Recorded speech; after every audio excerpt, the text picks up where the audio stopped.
Yeah, what can you say about Raiders of the Lost Ark? 1981 when it came out, just, he and George Lucas were obsessed with the Saturday serials, the Saturday morning serials that you would see at the theater. The exciting adventures and the weekly cliffhangers and all that stuff. And they made it's a terrific movie. Made a ton of money when it came out. Established Harrison Ford at that point. He wasn't just Han Solo.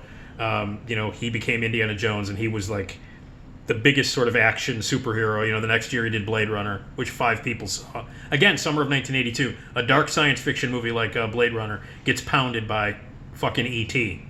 But anyway, Raiders of the Lost Ark, you can't, it's great. I prefer Temple of Doom, but Raiders is great. So Raiders is on the list. Temple of Doom is above that on my list, number 6 on my list. I love Temple of Doom. I think it's darker. I think the action is better paced. I think the set pieces are bigger and crazier. And I just think it's great. The only bad part is Karen Allen was replaced by Kate Capshaw.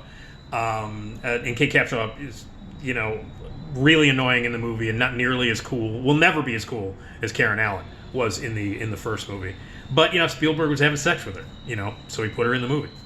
So that's what are you going to do? He was sleeping with her, so of course she gets the female lead in the movie. But I still think Temple of Doom is a better movie, a more exciting movie, a darker movie. I like hearts getting ripped out, and I like that kids getting smacked around. Indy turns into a jagoff, like a cold-blooded jagoff for a little while. I like that. And I also think that the set pieces, the action set pieces, are bigger and better. The whole scene where they're eating monkey brains and shit, fantastic. All the insects, when the spikes are coming down and they're in that room that's collapsing, awesome. I even like Short Round to a certain extent. That little bastard who ended up in the Goonies, which is terrible. So I prefer Temple of Doom to Raiders. And then up to my top 5. Minority Report, number 5. Number 4, 1941. Number 3, Duel. Number 2, Close Encounters. And number 1, Jaws. So obviously if you look at the top 4 of the movies, they're pretty early in his career. Jaws, Close Encounters, Duel, and 1941. Those I think are still the best things he's done. And over the years, he's made good to great to terrible movies. So those are I think Hook is the worst movie he's ever made, and I think Jaws is the best movie he's ever made. And Close Encounters is right there. Now, West Side Story. I will say this. Another thing about Temple of Doom that I loved was the opening credits of Temple of Doom, which is a musical number. And it is funny. It's really well shot, beautifully edited, performed really well. Kate Capshaw actually performs it very well.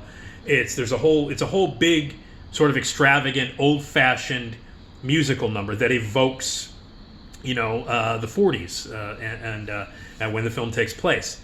And it's beautifully done. And the opening credit sequences, and it turns into a big, lavish action set piece. So it turns from really cool, wonderful musical number opening sequence to action scene. Seamlessly. Beautiful. An incredible way to open up Temple of Doom. I was going to say Temple of the Dog. Yeah, grunge. But anyway, Temple of Doom. And it's a great musical number. It's a fantastic musical number. And I loved it. But let's go back to 1941, the movie 1941, which is my 4th favorite Steven Spielberg movie of all time. Crazy, loud, over the top, shamelessly. Like I said, the big inspiration of that movie, it's an crazy all-star cast. The inspiration for that movie is it's a mad, mad, mad, mad world, which is one of the loudest, craziest, raucous movies of all time. And that's what Spielberg is doing here. He's making a period piece, the beginning of World War II, stacking the cast with incredible actors and actresses. And the tone and what Zemeckis and Gale had in mind, the tone was completely over the top. It's a mad, mad, mad, mad world, World War II version. In the middle of this movie, 1941, there is an extraordinary sequence during a Jitterbug Contest. There is this big Jitterbug Contest that takes place in this nightclub, Sal's nightclub, which, of course, is the great Joe Flaherty is the host. And they have this big Jitterbug Contest with Bobby DeCoco and Treat Williams is a part of it. And it's this huge, when it kicks off, it's this huge musical dance sequence that is 6-7 minutes long, and it becomes this musical dance sequence that is beautifully choreographed, incredibly well shot, really well edited. The storyboarding of it, the way it's put together, it's an incredible musical sequence, a musical dance sequence that turns into a magnificent fight scene and that evolves into a riot sequence. It's one of the best scenes in 1941. So it begins as this great sort of dance scene, this musical dance sequence, and becomes more complicated and crazier until it becomes a fight scene, until it becomes a riot scene, all incorporating dance and movement and editing. It's one of my favorite musical sequences ever in movie history. I mean, if you just watch the Jitterbug sequence from beginning to end, it's astonishing filmmaking. It's kinetic, it's beautiful, it's amazingly well edited. It's very rhythmic and musical in the way that it's performed and shot. And from that moment, back in 1979 when that movie came out, when that sequence was over, I was like, man, Spielberg needs to make a musical. Like, he really needs to fucking make a musical. I mean, that Jitterbug sequence in 1941 is musical film gold. It's magnificent. And so since 1979, when 1941 came out, and since I saw the Jitterbug scene, I've been waiting and waiting and waiting for Steven Spielberg to do a musical. Again, great musical sequence at the beginning of Temple of Doom. Really terrific. Again, proving that he needed to make a musical.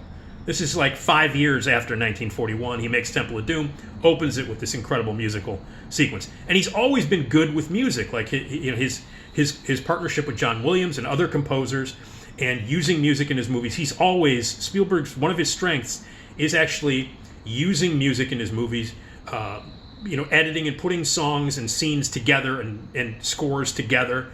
One of his big strengths is his use of music and how he films with music and songs. And judging by the great opening of Temple of Doom and the incredible Jitterbug sequence in 1941, I couldn't wait for him to make a musical. And now, finally, he's doing a musical. And he's doing West Side Story. One of the greatest musicals of all time. One of the most legendary stage musicals, Broadway musicals, and films of all time. And he's going to put his own twist on it. From the casting to where it was shot and how it was shot, to the addition of a couple of songs, and Tony Kushner wrote the screenplay, who is awesome, obviously. And they work well together. They made some changes to the story. Stephen Sondheim, who just passed away, musical genius, amazing, unbelievable. Got to see it. There was an interview that he did. If you haven't seen it, the last interview that Stephen Sondheim did, or one of the last interviews that he did, was with Stephen Colbert. It's available online. You should check it out. Sondheim saw Spielberg's version of West Side Story, not only approves it, loved the changes, and loved it. So Sondheim loves it. Everybody, the previews that people have seen, the buzz right now is very, very strong for West Side Story. I personally can't wait to see it. Like I said, I have been waiting since the end of the Jitterbug scene that I watched in 1979 during the movie 1941. After that Jitterbug scene, I've been waiting since then for Steven Spielberg to make a musical, and he did. Personally, I can't wait. Again, as I've gone through the entire list of Spielberg's movies, my opinion of Steven Spielberg is a lot different than most people's. And the movies that I love are not the movies that a lot of people love. But one thing I know is that, when he's really good, he's really, really, really, really good. And he's especially good with music, and especially good with songs and musical numbers. So I'm seeing West Side Story tomorrow. Personally, I can't wait. I can't wait to see it. I'll give you a full review on one of these videos, but I just wanted to share my thoughts on Steven Spielberg, who I am just sorry, I don't think he's the greatest filmmaker in the world that everybody else thinks he is. I think he's made some great movies and some bad movies and everything in between. I just don't think he's the be-all, end-all. But again, West Side Story, can't wait. All right, so I'll have a review for that and keep it here on the YouTube channel, and subscribe, tell your friends and neighbors, and all right, enjoy the veal.